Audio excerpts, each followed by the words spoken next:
Assalamualaikum warahmatullahi wabarakatuh. Bismillahirrahmanirrahim. Alhamdulillahi rabbil alamin. Wassalatu wassalamu ala sayyidina Muhammadin wa alihi wa sahbihi wa tabi'in, amma ba'du.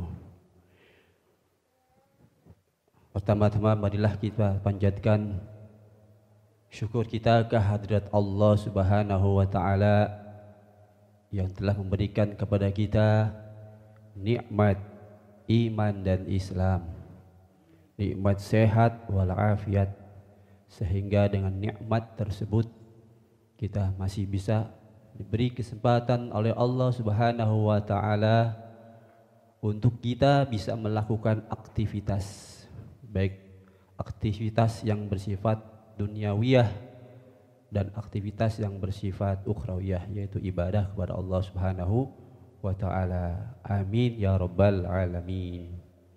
Dalam kesempatan ini terkait dengan, karena sebentar lagi kita akan memasuki bulan Zulhijjah, Al-Faqir akan menjelaskan tentang keutamaan daripada bulan Zulhijjah. Hari-hari di 10 Zulhijjah merupakan hari-hari yang berkah dan mulia di sisi Allah Subhanahu wa ta'ala. Hari yang dipenuhi anugerah dan karunia dari Allah Subhanahu wa ta'ala, sebagaimana dinyatakan oleh Allah Subhanahu wa ta'ala dalam Al-Quran. Allah berfirman, wal fajri walayalin ashr. Allah Subhanahu wa ta'ala bersumpah demi waktu fajar dan demi malam-malam yang 10. Ahli tafsir dalam hal ini memiliki pendapat, dan banyak dari mereka yang berpendapat sebagaimana Al-Imam As-Suyuti dalam tafsirnya yang berjudul Ad-Durral Mansur menyebutkan pendapat-pendapat para ahli tafsir yang mengatakan bahwa yang dimaksud dengan 10 malam-malam tersebut adalah 10 malam dari bulan Zulhijjah. Secara lebih jelas, hari yang dimaksud tersebut ada di awal Zulhijjah, yakni sejak awal pertama bulan Zulhijjah sampai malam ke-10 atau malam takbir di malam hari raya Idul Adha. Allah Subhanahu wa ta'ala bersumpah dengan keagungannya, dan Allah Subhanahu wa ta'ala tidak akan bersumpah melainkan dengan sesuatu yang agung di sisinya. Wal fajri, demi waktu fajar. Ulama berpendapat bahwa fajar tersebut dapat dimaksudkan dengan fajar secara umum. Fajar adalah waktu yang penuh keberkahan dari Allah Subhanahu wa ta'ala. Namun banyak pendapat ahli tafsir yang menyatakan bahwa fajar dalam ayat ini dikhususkan oleh Allah Subhanahu wa ta'ala untuk waktu fajar pada hari Arafah, yaitu pada tanggal 9 Zulhijjah. Pendapat lain juga menyatakan bahwa fajar yang dimaksud adalah pada hari Idul Adha. Hari Idul Adha ataupun hari Arafah merupakan hari yang berkah, yang dimuliakan dengan terbit fajar, rahmat dari Allah Subhanahu wa ta'ala. Fajar keberkahan Allah ta'ala, fajar keberkahan dari Allah Subhanahu wa ta'ala, fajar karunia yang besar dari Allah Subhanahu wa ta'ala. Dan semua itu ada di 10 pertama bulan Zulhijjah yang sangat diagungkan oleh Allah Subhanahu wa ta'ala. Segala amal ibadah yang dilakukan seorang hamba pada masa tersebut akan mendapat keberkahan dan pahala yang berlipat, karena karunia Allah Subhanahu wa ta'ala tidak terbatas oleh waktu dan tempat. Semua hamba yang berada di tanah suci ataupun tidak akan mendapat keberkahan dan karunia-Nya. Rasulullah sallallahu alaihi wasallam menganjurkan agar kita bisa memakmurkan waktu-waktu itu sebagaimana bulan suci Ramadan dimakmurkan dengan ibadah, dengan ketaatan kepada Allah Subhanahu wa taala. Jika ada ketaatan, amal ibadah yang ingin dilakukan, maka segeralah untuk kita melakukannya. Di antaranya Allah mengagungkan 10 awal di bulan Dzulhijjah, yaitu adanya puasa Arafah. Itu salah satu ibadah yang dianjurkan oleh Rasulullah sallallahu alaihi wasallam kepada umatnya. Puasa Arafah. Mengenai puasa Arafah, para ulama mengatakan dan mengajarkan keutamaan berpuasa pada awal bulan, tanggal 1 sampai 9 Dzulhijjah, karena pahala yang besar, atau minimal kita bisa berpuasa 1 hari di 10 awal bulan Dzulhijjah itu, yaitu pada hari yang ke-9 daripada bulan Dzulhijjah, yaitu hari yang ke-9 adalah hari Arafah. Disunahkan untuk kita berpuasa Arafah. Bulan Dzulhijjah adalah salah satu daripada bulan-bulan Al-Hurum, dan di bulan-bulan Al-Hurum disunahkan untuk kita berpuasa. Di dalam hadis yang diriwayatkan oleh Al-Imam Abu Dawud,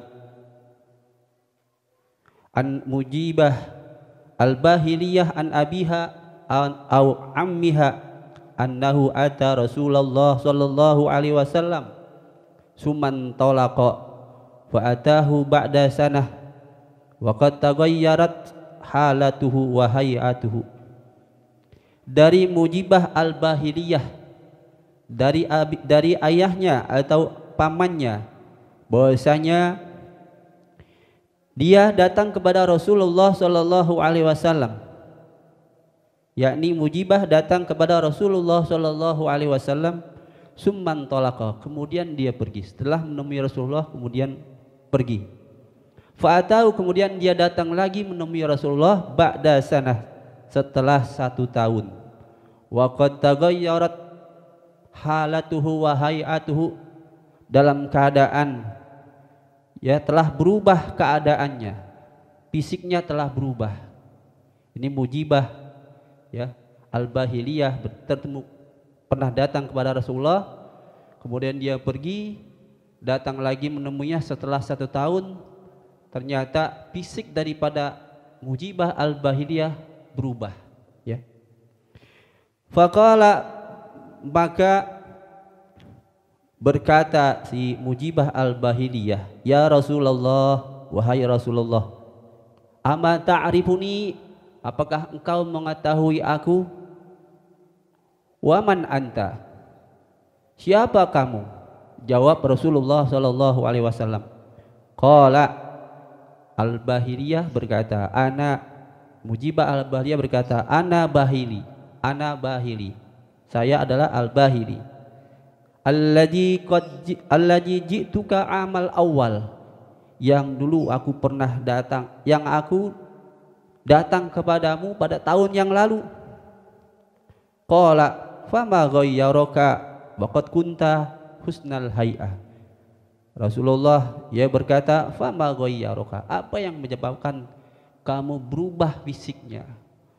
Dulu kamu keadaannya punya wajah bagus, keadaan badan kamu bagus, ternyata setelah tahun kok kenapa kamu bisa berubah?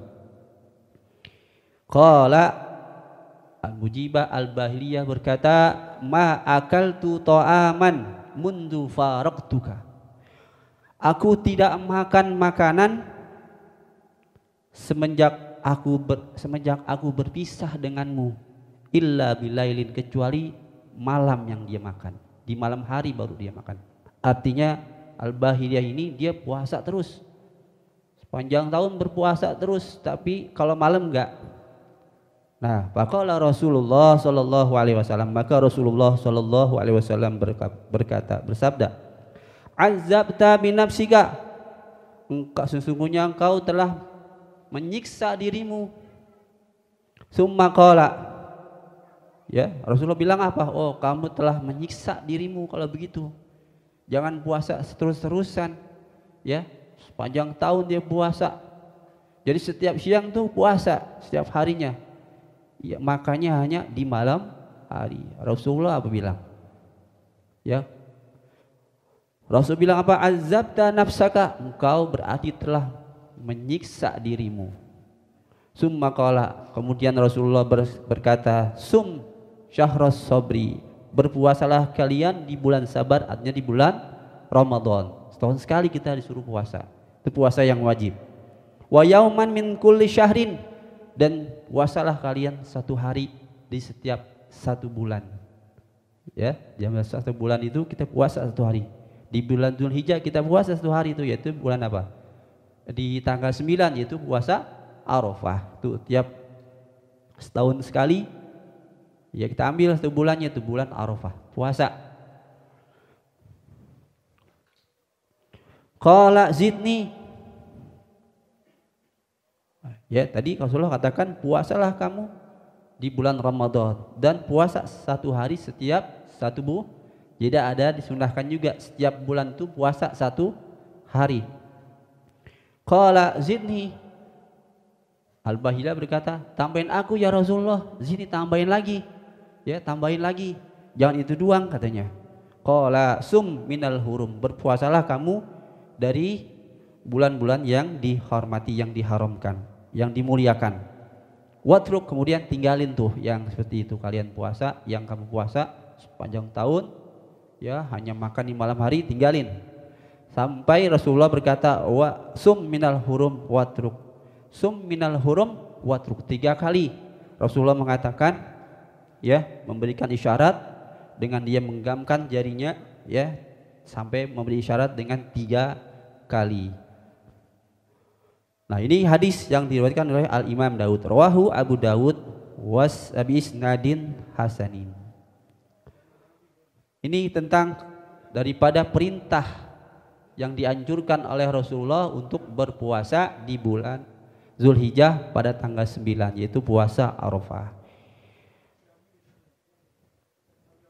Di dalam hadis lain ada lagi, yang lain yang diriwayatkan oleh Al-Baihaqi dari Ibnu Abbas radhiyallahu anhuma berkata, Rasulullah sallallahu alaihi wasallam, "Ma min ayyamin afdalu indallah walal amali fihinna ahabbu ilallahi azza wa jal min hadhil ayyamil ashri fa aksiru fihinna minat tahlil wa takbir wa zikrillah fa innaha ayyamut tahlil wa takbir wa zikrillah wa inna siyama yaumin minha ya'dilu sanatan wal amalu fihinna yudha'afu sab'u mi'ati dhi'fin." Tidak ada hari yang lebih afdal di sisi Allah dan tidak ada amal ibadah yang disukai oleh Allah untuk dilakukan di hari tersebut sebagaimana hari-hari 10 hari daripada bulan Dzulhijjah. Maka perbanyaklah oleh kalian untuk membaca tahlil, takbir, zikir kepada Allah, karena hari-hari 10 tersebut adalah hari-hari tahlil, takbir dan zikir kepada Allah. Dan sesungguhnya puasa 1 hari menyamai 1 tahun, dan amal ibadah akan dilipat gandakan menjadi 700 kali lipat. Para jamaah hadirin yang dirahmati Allah Subhanahu wa taala, sebagaimana di hari Arafah, ya, disunahkan pula berpuasa.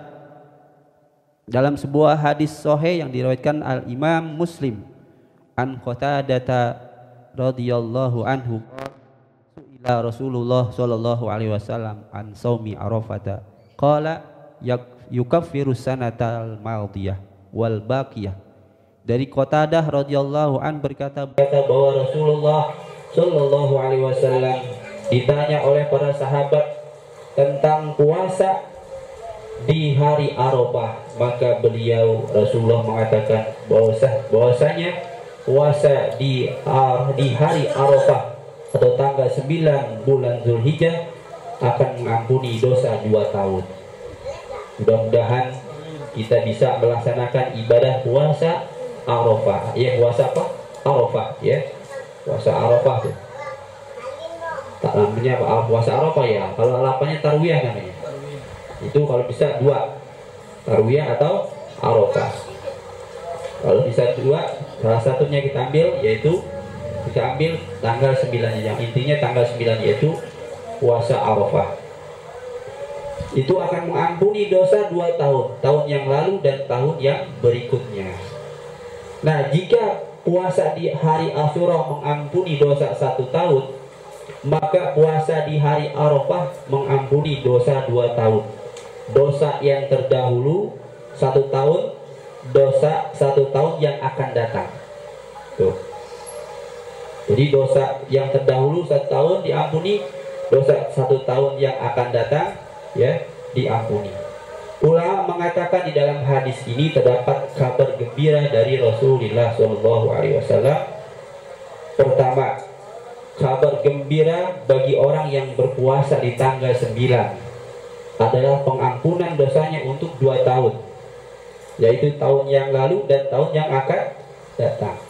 Yang kedua, selain diampuni dosanya selama 2 tahun, hamba tersebut akan panjang umur dan bertemu lagi hari Arafah yang akan datang, yang akan tahun akan depan. Karena kenapa? Pengampunan tersebut tentunya akan diberikan kepada orang yang masih hidup yang akan datang. Ya. Artinya Allah berikan ampunan, sedangkan tahun akan datang kita kan belum melakukan sesuatu perbuatan. Tapi Allah kasih, ya, Allah kasih berupa panjang umur, bisa bertemu lagi tahun bisa bertemu lagi puasa Arafah yang akan datang. Ketemu lagi tuh. Jadi Allah panjangkan umur usia kita, bisa bertemu kembali lagi Arafah yang akan datang.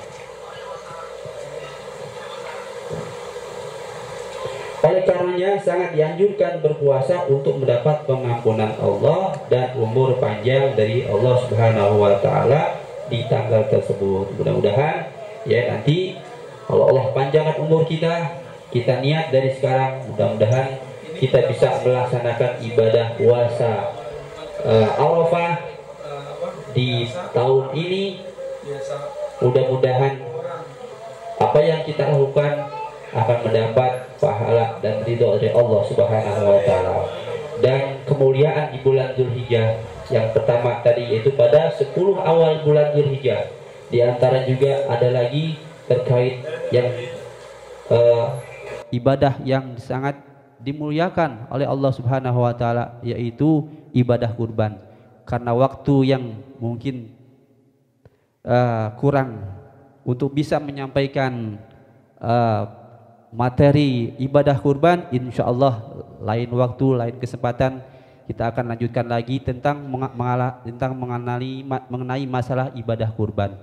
Mudah-mudahan Allah panjangkan umur kita, Allah sehatkan badan kita, Allah beri pelindungan kepada kita, keluarga kita. Semoga apa yang akan menimpa bala musibah kepada kita Allah jauhkan. Amin ya robbal alamin. Demikian yang bisa Al-Bagir sampaikan, mudah-mudahan dapat dipahami dan dapat bermanfaat buat kehidupan sehari-hari kita. Amin ya rabbal alamin. Hadanallahu wa iyyakum ajmain. Assalamualaikum warahmatullahi wabarakatuh.